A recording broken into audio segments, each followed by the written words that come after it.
great, huh? 30 years. 30 years.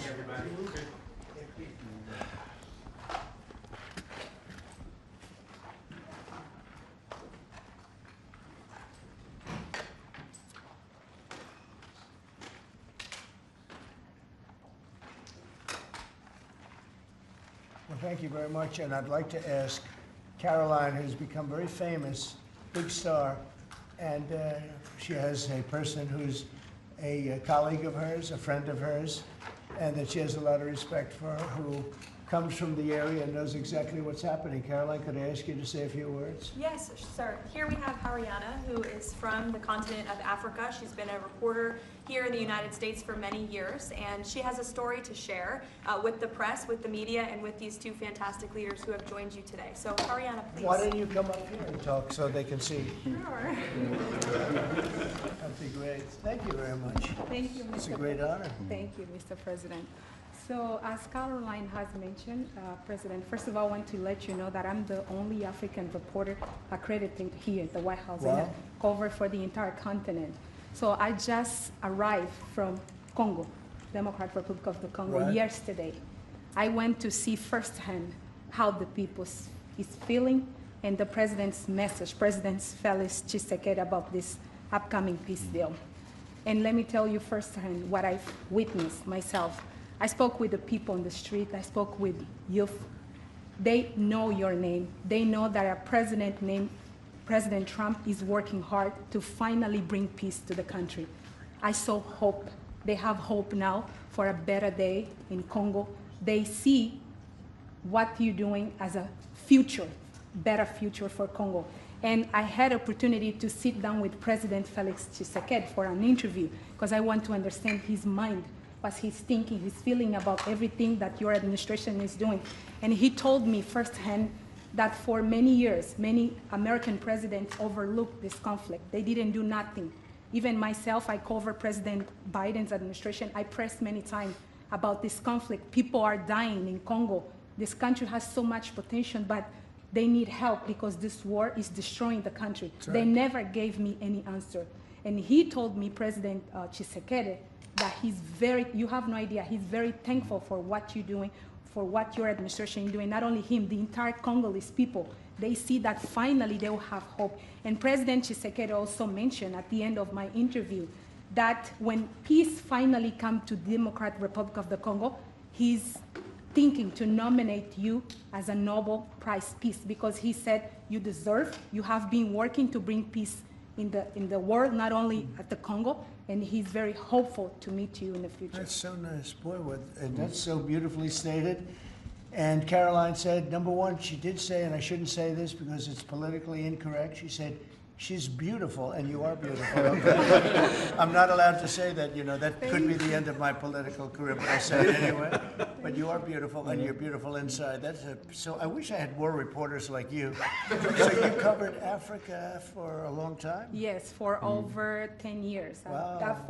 I cover even your first administration. Yes, I know that. That's great. Well, thank you. That's so nice that you said that. Appreciate it. And I have one more question, Yes. Mr. President. Since we know in July or in the future, both President of Rwanda and the Congo will be coming to the United States.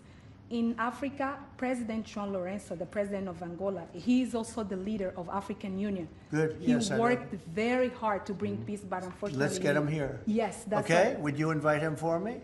Of course. Okay? Of course. No, we'll have. I know that he works very hard, and he's the head of essentially the union. So the union all over Africa, not the kind of union that we have. This is the union all over Africa, and I'd love to have him. So you'll let him know. Of course, Okay? Mr. President. Thank you very much. Thank you, Good. Mr. Now you go back to where you belong, Sure. right? That's great. That's a great job. It's real knowledge and real heart, too. Congratulations. Okay. So we're here today to celebrate a glorious triumph, and that's what it is, for the cause of peace. And this is a long time waiting. The signing of a historic peace agreement between the Democratic Republic of the Congo and the Republic of Rwanda. The conflict has continued, and it's been going on for many, many years. It's been going from I guess they say 30 years. The Great Lakes region of Africa for a long time, and maybe even a time before that. How is the Great Lakes region? Must be beautiful, right? Beautiful, beautiful region, but they had a lot of war, right? A lot of fighting, a lot of death. It's displaced countless people and claimed the lives of thousands and thousands. But today, the violence and destruction comes to an end, and the entire region begins a new chapter of hope and opportunity, harmony, prosperity, and peace. That's been a long time waiting. I said, how long has the war been going? And a friend of mine who was very much involved said 30 years, and at least 6 million people were killed during that period of time. It's incredible. And somebody said that was actually, it's the biggest war on the planet since World War II. So it's a shame, but we're going to bring it to an end. I want to express my gratitude and congratulations to the representatives of the Democratic Republic of the Congo and the Republic of Rwanda, who signed this pivotal agreement a short time ago. They just signed right in front.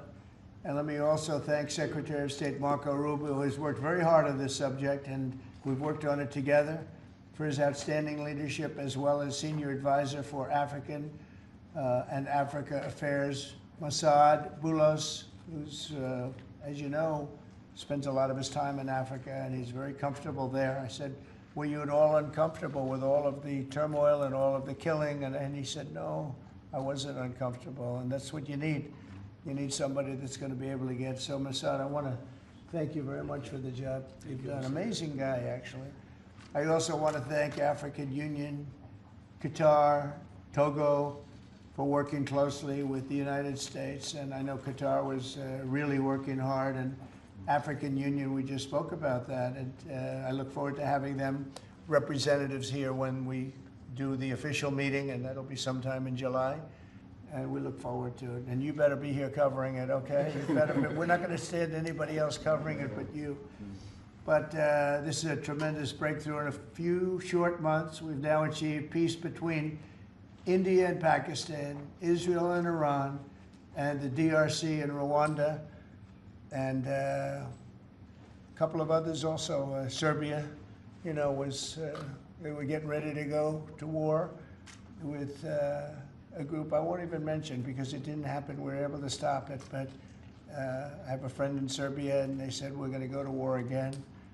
And I won't mention that it's Kosovo, but it's Kosovo. But they were going to have a big time war, and we stopped it. We stopped it because of trade. They want to trade with the United States. I said we don't trade with people that go to war. And we said that also with, if you take a look at Pakistan and India, it was great. They have two great leaders, and they were able to stop. They were in the midst of a big fight, I guess everybody saw, and it was going to get very bad. And they are nuclear nations, very powerful nuclear nations. In the months and years ahead, my administration will continue to work closely with all of the parties in this deal and ensure the agreements are fully taken care of, and you're going to do what's in the agreement. We'll say you better do what's in that agreement, right? Because if somebody fails to do that, bad things happen. But I have a feeling that after 30 years, I think after 30 years, you're all set. We are. I think both of you have said that's enough, right? That's enough. Yeah. That's enough. You've seen it all. So this is a wonderful day. It's a great day. We've had some tremendous success. It's been a great week between just coming back from a very successful trip, NATO's really pulled together. They have, they're going to spend over $1 trillion a year. Nobody expected a thing like that to happen. And we had the war, as you know. We call it the 12-day war. It was exactly a 12-day war. And we ended up with no nuclear weapons. That's what we wanted. And they were just absolutely blown to pieces, those 3 sites. And there's no nuclear weapons, and hopefully there can be a lot of healing, and the healing is starting. And it's been a really pretty amazing week, and this is one that I really look forward to. This was set up a few weeks ago, and it was something that I really look forward to. If we can do this, and we do that because we have a certain competence that's good, we're able to get people to be peaceful. I think we can do war better than anybody, but we don't want to. And we have the greatest military in the world. They showed that in Iran. Those pilots, they flew for 36 hours. And think of that, and they hit their target. The size of this desk, half the size of this desk, from about 52,000 feet in the dark of night with no moon, zero moon. They wanted it that way. Can you believe it? And they hit, every missile hit exactly half the size of this beautiful Resolute desk. We don't want to talk about it when it comes to rockets hitting it, but half the size of this.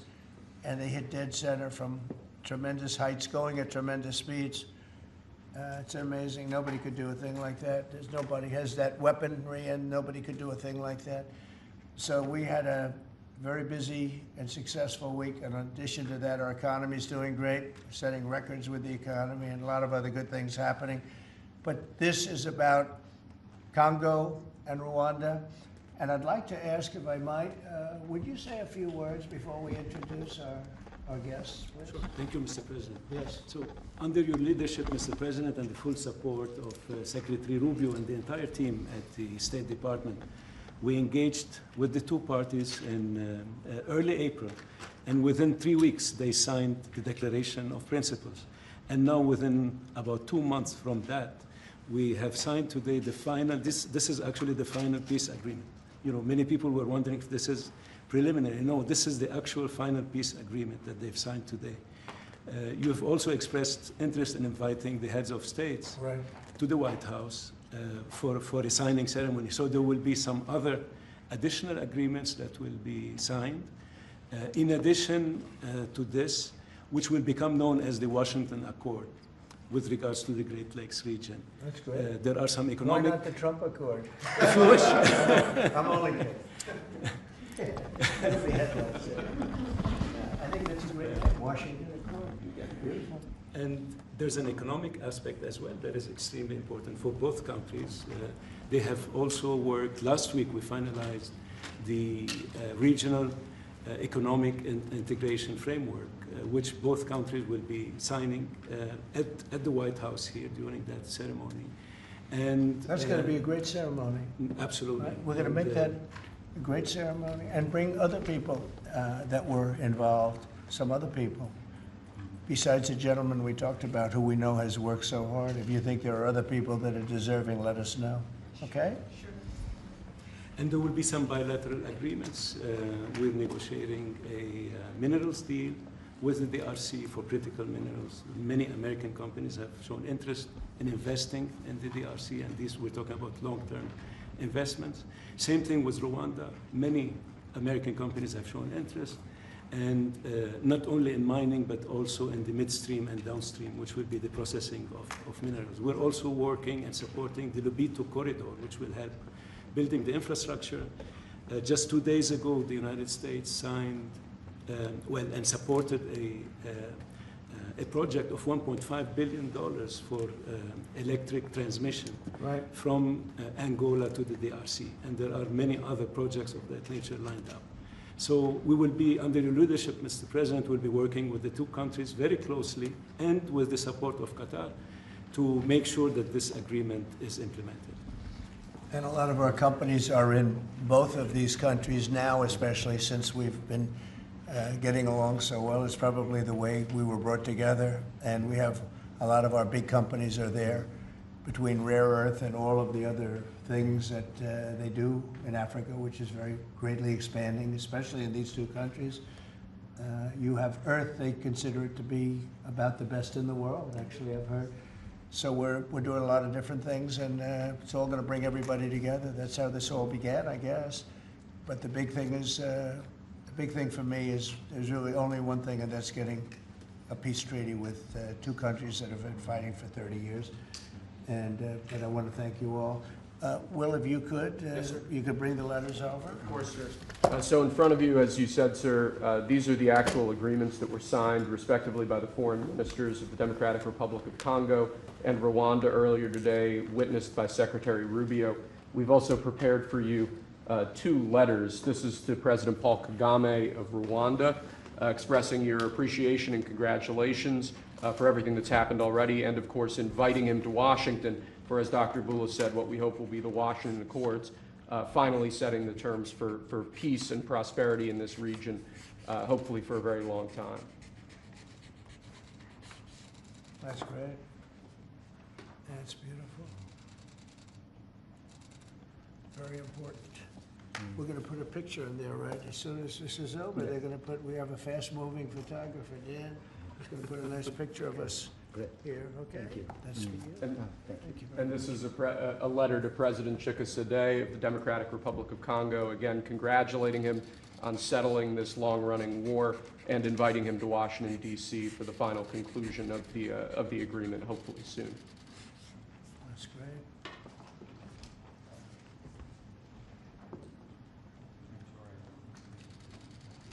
That's right. You take that pen. Thank you very much. Okay. So I'd like to ask JD to say a few words, our great Vice President, and then Marco, and go ahead. Great. Well, first, let me welcome the foreign ministers of Rwanda and Congo. It's great to have you in the Oval Office. And second, let me say congratulations to the President, to Secretary Rubio, and the entire team. I think for the people of these two countries, they should know that the United States is committed to the pathway of peace.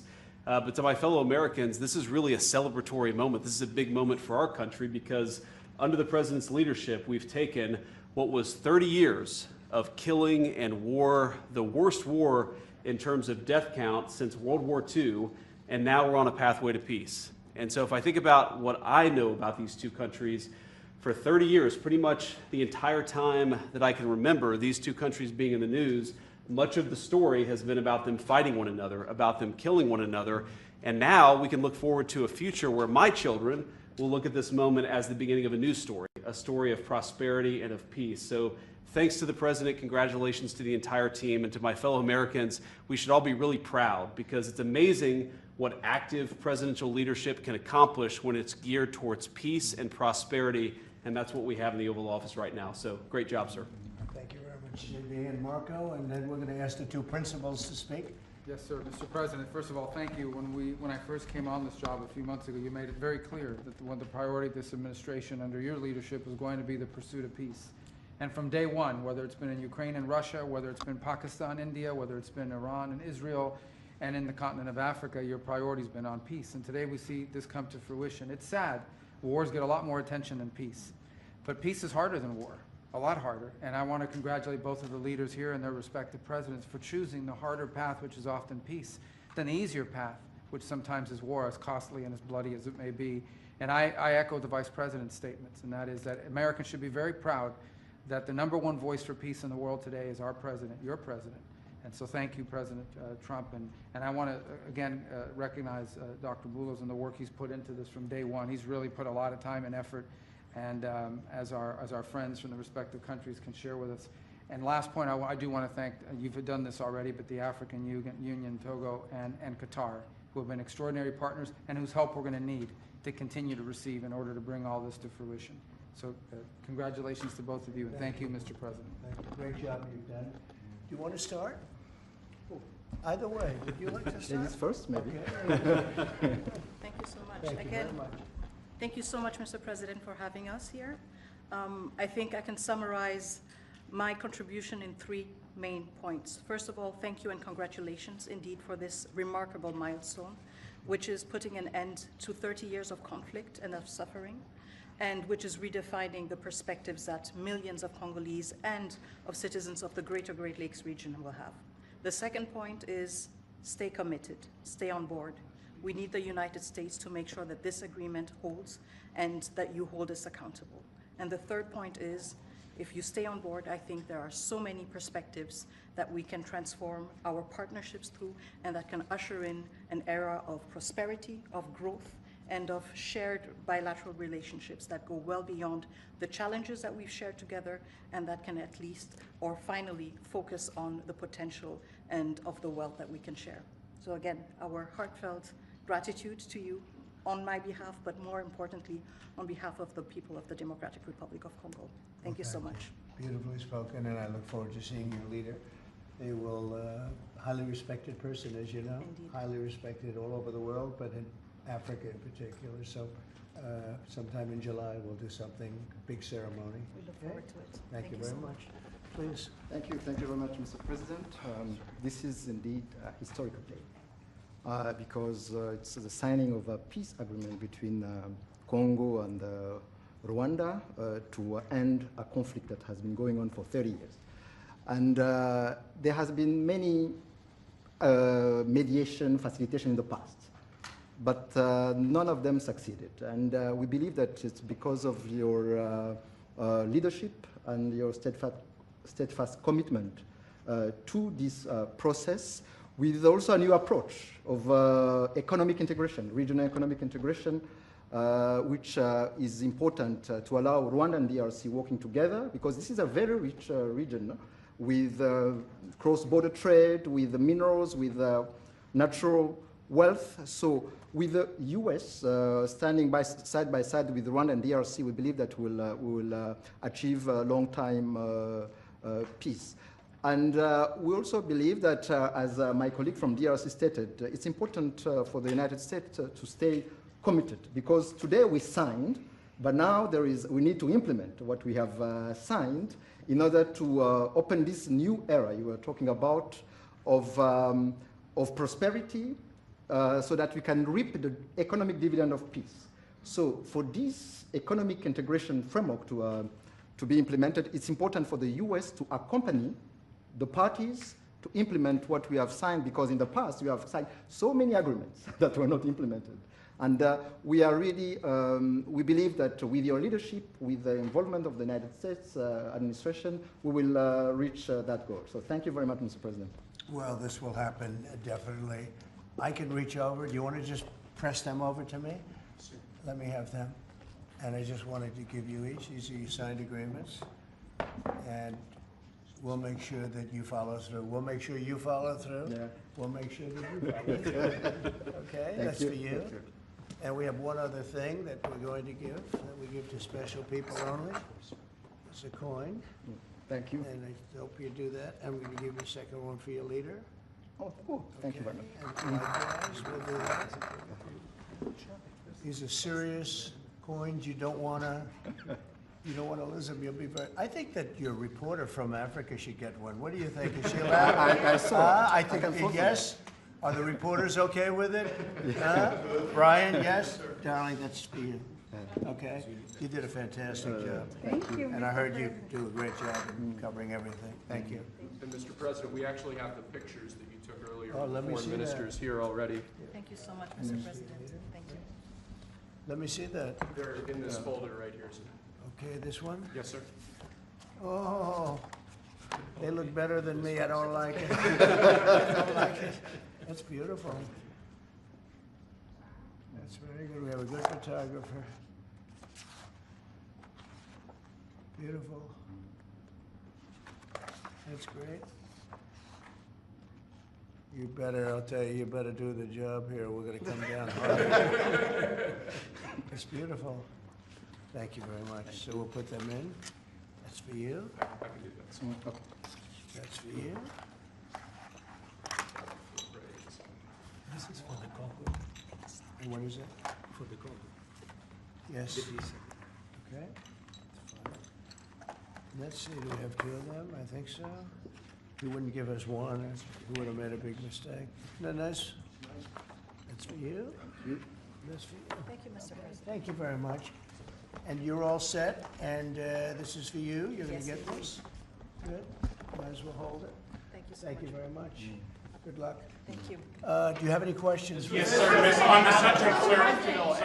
No, not Canada. This is about Canada. Why not? Why not Canada, by the way? Why? I mean, Because this is about a different subject right now. This is right now actually a much more important subject. We just ended a war that was going on for 30 years where 6 million people died, so don't ask me a trade question on Canada. Mr. President, Kara Castronova from Lindell TV. Now that your administration, and congratulations, has secured peace in Africa to a bloody, horrific war that's gone on for decades and no other president could do it, do you think the mainstream media will finally... I love her, I'm telling you. No other, but you're right, no other president could do it. They tried and they didn't even try, I don't think. I don't Could have think, tried harder. I actually don't think they tried. Do you think Biden tried? He didn't know he was alive. Do you think the Go mainstream ahead. media will finally give you credit where credit is due? No, no, the media will never give me credit, but the people give me credit. That's why I'm here. The people didn't give me, that's why we're here in a landslide. We got all 7 states, we won the popular vote. So the media won't give me credit, but the people give me credit. That's more important to me. You're going to go down as a peacemaker. You're also going to go down with the president who had 0 border crossings in May. You secured the border most than anybody's ever done. But I don't know if you know this. You're on track right now to have the lowest murder rate in history in this country. And I think a lot largely go to the fact we closed down the border. If you want to comment on that, you might go down as the lowest murder rate in U.S. history. Yeah, I saw that the other day, and it's an honor. I mean, and that's really even better because, you know, we've taken a lot of illegals into the country through Biden, through the Biden administration, that are murderers, 11,888 to be exact. And many of them are now gone. We got rid of them. They're back where they belong. But so it's a great honor. You know, if you took that out, it would be, the numbers would be even better. They've created a lot of problems. You truth social earlier about getting money to the air traffic controllers and the big beautiful bill, which hopefully, praise God, if we get this thing signed.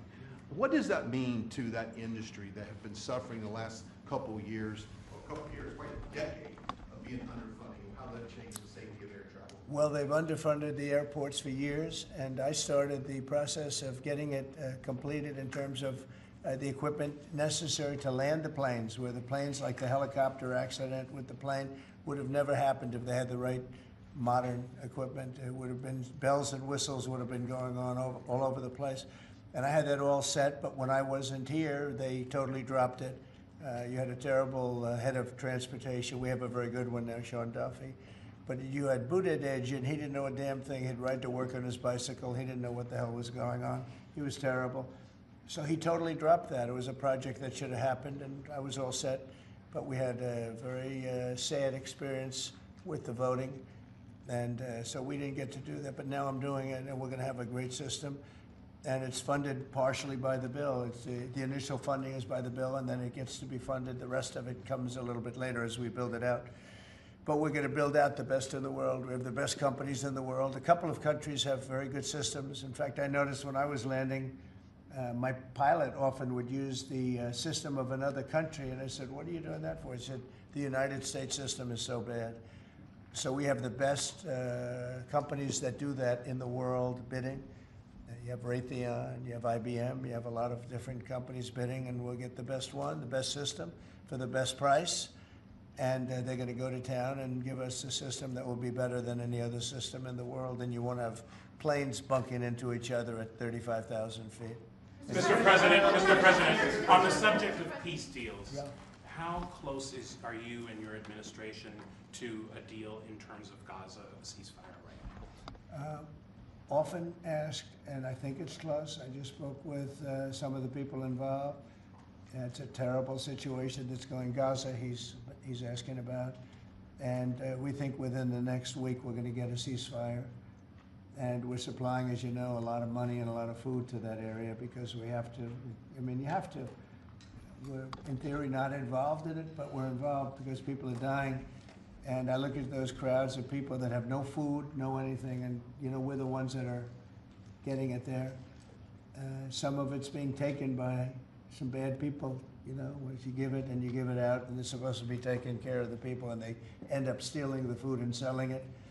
But we have a pretty good system now, but so we're helping with that. You see the lines of people that just get one meal, essentially. But it's too bad. Other countries aren't helping out. Nobody's helping out. We're doing that because I think we have to on a humanitarian basis. Like this, we didn't have to get involved in Africa, but we did because we thought it was, I mean, I've been reading, like JD said, he's, you know, from much of his life, he's been just seeing this, about this brutal war. And it actually got a lot of publicity because of the level of brutality, right? It was, nobody's ever seen anything like it. And to be involved in that, I mean, I consider this the most important of my conferences today. We just had a great Supreme Court victory today, and everybody would say that was big, but you know, we're talking about saving thousands and probably millions of lives here. This is more important than anything. So it's great, but we're working on Gaza, trying to get it taken care of. And again, you know, a lot of food has been sent there, and other countries throughout the world should be helping also. And on another conflict that I know you've been working on, sir, is it true that you have reached out with a letter to North Korea's Kim Jong-un? Well, if there is a conflict, I get along with him very, very well, and we'll get the conflict solved with North Korea. I've had a good relationship with Kim Jong-un, and I've gotten along with him really great, so we'll see what happens. But somebody's saying there's a potential conflict. I think we'll work it out if there is. It wouldn't involve us, but again, we're very far away from a lot of these places that we're solving problems with. But I enjoy doing it, I like doing it, and it's the right thing to do, and we have an ability to get it done, so we're solving things that we didn't have a lot to do. Serbia, Kosovo, I told you, we solved a potential disaster. I can tell you that some of the countries that you're not going to hear about, but some countries that were ready to go to war with their neighbor are not going to go to war with their neighbor, and that's a great thing. We have a number of them. But I'm very happy about India and Pakistan because they actually have nuclear weapons. You know, when you talk about Iran, they were trying to get it, but India has nuclear weapons, Pakistan has nuclear weapons, high-level nuclear weapons both, and getting that solved was really great. We did it through trade, so it was a great thing. Mr. President, when it comes to nuclear weapons, Mr. President, are you concerned that the Iranians may have some enriched uranium at Pickaxe Mountain? No. The last thing they're thinking about right now is enriched uranium. They're not thinking about what they want to do is they want to get back to life, and they do want to meet me, and we'll do that quickly. I'm going to do it quickly while the meeting's They said this morning on. that they don't want to meet with the U.S. Were they telling you something different in private? They may say that to you. Don't you think they want to meet me? Don't you think we have sanctions on there that they can't do anything? Wouldn't you think that they want to meet me? I mean, they're not stupid people, but they went through a lot, and they suffered, and so did Israel. Israel suffered greatly. It was a nasty 12 days, and yeah, we'll see what happens. Are you, Mr. President, are you considering sending Patriot missiles to Ukraine? Have you made up your mind about that yet? I may. Go ahead. On this context, Mr. President, there are a few unanswered questions that remain in this deal. For example, will Rwanda, on this deal, on this conflict, for example, will Rwandan troops pull back from parts of the DR Congo, and also will the M23 rebel group be allowed to remain in parts of eastern DR Congo? Do you have any answer to those? Well, let me ask you that question. You want to answer that one? It sounds like an interesting question for you. Go ahead, please. Thank you very much. In the agreement we signed, we have taken the concept of operation for the neutralization of the FDLR, which is a vicious genocidal movement, and the lifting of Rwandan defensive measures. So this was already signed last year in November, so we will implement it. This concept of operation to do both things, to neutralize this movement, which has been destabilizing Rwanda for many years, and to lift our defensive measures. As for the M23, in the agreement also, we have decided to rely on the Doha talks, because there are currently talks between the AFC M23 and the DRC government to have a peace deal also that will complement the Washington peace agreement. So both things are taken care of. Thank you. Mr. President, will the United States be enforcing this agreement? Or Well, we're going to be working with them to get it enforced. They can enforce their own agreement, but we'll be putting a lot of pressure on to make sure it gets enforced. The two people in this room are very, very capable people, and they'll get it done. I think they'll get it done. They love their. One thing I learned very quickly is how much you love your country and you want to get it done. And they know it has to get done, otherwise bad things happen. But I think we're well beyond that. Other presidents should have done what I'm doing right now. They never did it. I don't think they ever tried. I don't think it's like they couldn't do it. I don't think they ever tried. And if they did, they wouldn't be able to do it anyway. And on the President, Yes. Yes, thank you. Mr. President, can you share with us what can happen if one of the parts violate this peace agreement? Because we don't want war to come back to Well, DRC? I'd rather not say. I would just say that there are big penalties if they violate, and they're not going to. I don't think they will violate. I think they mean it, but we have very severe penalties, financial and otherwise. Okay. On the president, to go back to your Truth Social post on Canada specifically, why are you deciding to end trade talks with Canada, and what rate are you looking to set? So Canada put a charge on some of our companies, and Canada's been a very difficult country to deal with over the years. You know, we hear Canada, we have a great relationship with the people of Canada, but it's been very difficult. And they put a charge, and they were a little bit early. We found out about it. So, and we have all the cards. We have every single one. We don't want to do anything bad, but they have economically, we have such power over Canada. I'd rather not use it, but they did something with our tech companies today, trying to copy Europe. You know, they copied Europe. It's not going to work out well for Europe either, and it's not going to work out well for Canada. They were foolish to do it. And so I said, we're going to stop all negotiations with Canada right now until they straighten out their act. Okay? Is there anything Canada can do to change your mind about this situation? Well, no, they put a tax on companies that were American companies that they shouldn't, a very severe tax. And yeah, I guess they could remove it. They will, but I don't really, I mean, it doesn't matter to me. We have all the cards. We have all the cards. You know, we do a lot of business with Canada, but relatively little. They do most of their businesses with us. And when you have that circumstance, you treat people better. They've had farmers that are getting like 300, 400, 200% in tariffs. Nobody's ever seen anything like it. We have cases, you don't read this and the people don't report, but they charge us 400% on some dairy products. 400%. Nobody writes that. It's not fair to our farmers, and we've got to protect our farmers. Sir, you just, sir. Yeah, Brian, go ahead. You mentioned how much of a rate cut we would do to the interest on the debt. Earlier today, Director Pulte was on CNBC talking about how he suggested Powell should resign. Any comments on whether or not Powell should step down? I know you've been. Well, I don't have a comment. I'd love him to resign if he wanted to. He's done a lousy job. Look, if you were there, you'd say, well, you know, the United States is doing well. They have no inflation. And if they do get inflation in a year or two, we'll start raising the rates. We'll get rid of the inflation, you know, and do other things. Biden had the worst inflation in the history of our country.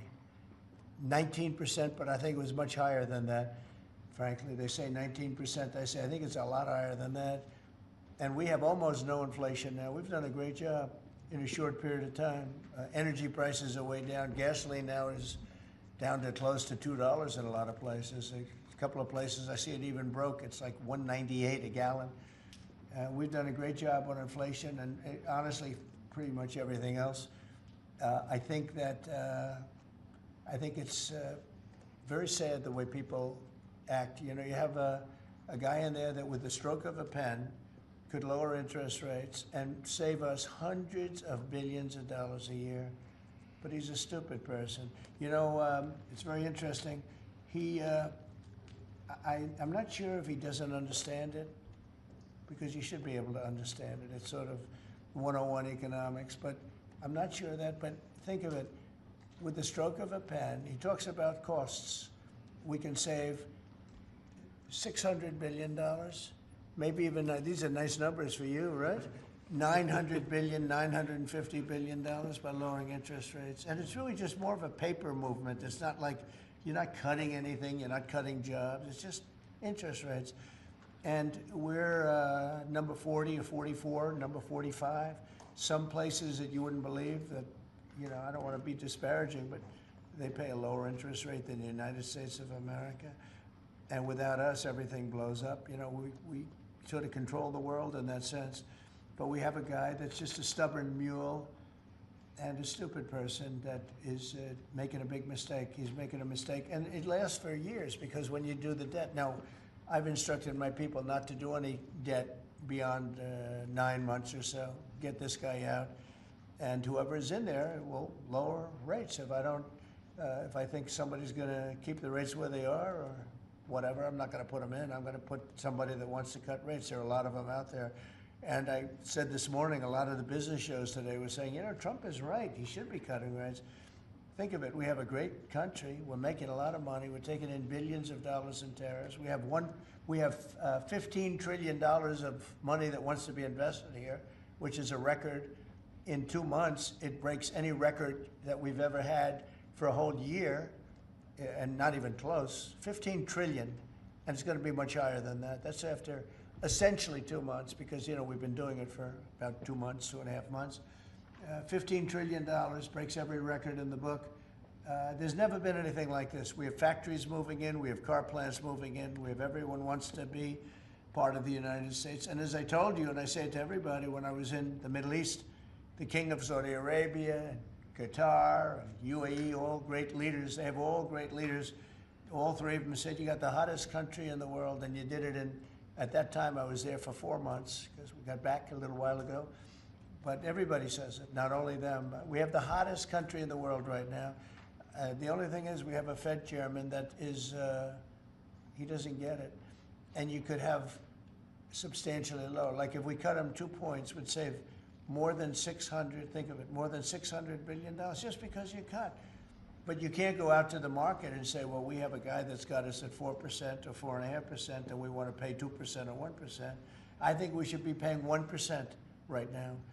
And we're paying more because we have a guy who's, you know, suffers from, I think, Trump derangement syndrome, if you want to know the truth. But he's not good for our country. The president of UVA. No, Did you push not for the you, president? not you. A related question on banking. There have been reports, Mr. President, that your administration is considering issuing an executive order about debanking, which is the practice of banks denying services based on people's political beliefs or industries such as crypto, people involved in that. Would you be open or interested to sign such an executive order targeting debanking, and what might Well, I think the debankers, I think that banks, I can tell you because I've been a victim myself, because of my politics, that big banks were very nasty to us. And I actually think it was Biden's people that told them to be, because the one group of people that banks are afraid of are the regulators. They are petrified of the regulators. And I've seen the biggest banker. I can tell you, you see him on television all the time. If a regulator walked into the room, he gets all nervous and crazy. They're afraid of the regulators. And if the Biden people order the banks to be virtually closed, they can do anything they want. The regulators control the banks. It's not the president of the bank.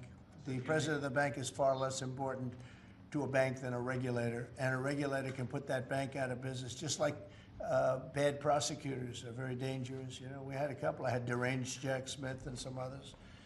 And we kicked their ass, but it was, you know, it's a tough kind of a situation.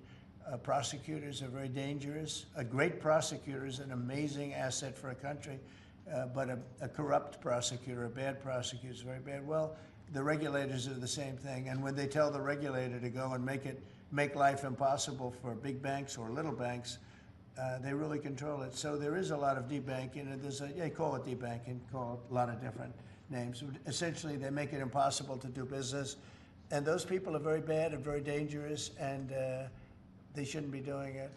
Sir, you told us that on taxes, Mr. President, could you please explain how taxes would go up by 68% if the bill isn't passed? Where does that number come from? Well, it comes from the fact that you have automatically the Trump cuts, which were the biggest cuts that we've ever had. Now, these cuts are even bigger, but from the last administration, we had the Trump cuts. It was a 5-year deal, and it comes due.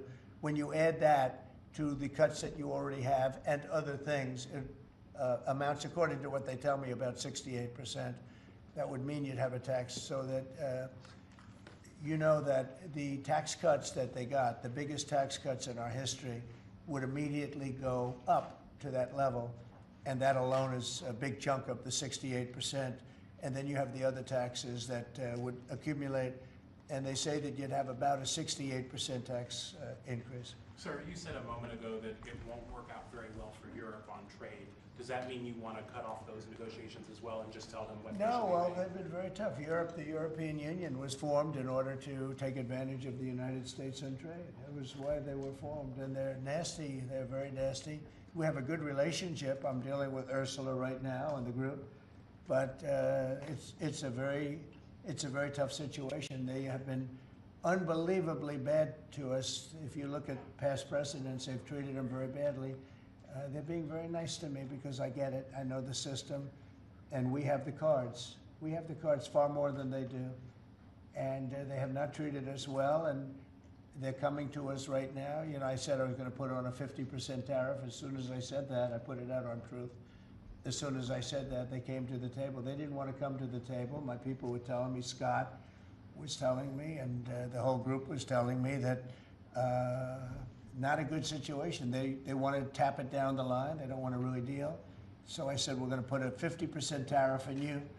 And Howard, as you know, was very much involved, Lutnick, Commerce, and he said they don't want to talk. As soon as I put that on, I was getting calls from them like, can we meet tomorrow?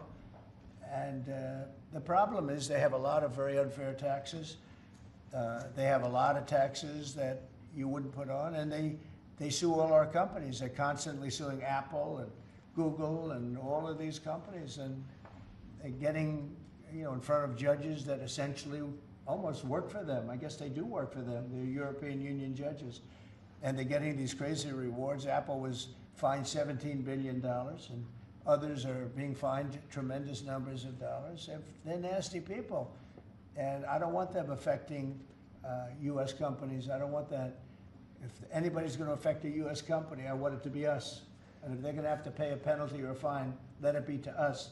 So they've done this for a long time, for years, but they're very nasty. The European Union's very nasty, there's no question, but they'll learn not to be so nasty very soon. They know that. They know it's coming. So you told us that Vladimir Putin reached out to you to help you with the Iran crisis. He made some nice statements today. Did you see the statements? Very nice. Vladimir Putin made some very nice statements today. Look, he respects our country again. He didn't respect it a year ago, I can tell you right now. But Putin respects our country. And President Xi of China respects our country. And Kim Jong-un they respect our country again. We were not a country that was respected just a year ago. We had a president that was incompetent. We had bad people circulating around this desk, this beautiful, resolute desk. They had, I guess, evil intentions. You couldn't be that stupid. I mean, they had evil intentions. But the world respects our country again. Thank you very much, everybody. Thank you, President. Thanks, guys. Congratulations. Thank you very much, Mr. President. Keep going. Thanks, guys. Thanks, everybody. Right through here. Thank you. Stay, we're going to do a prayer.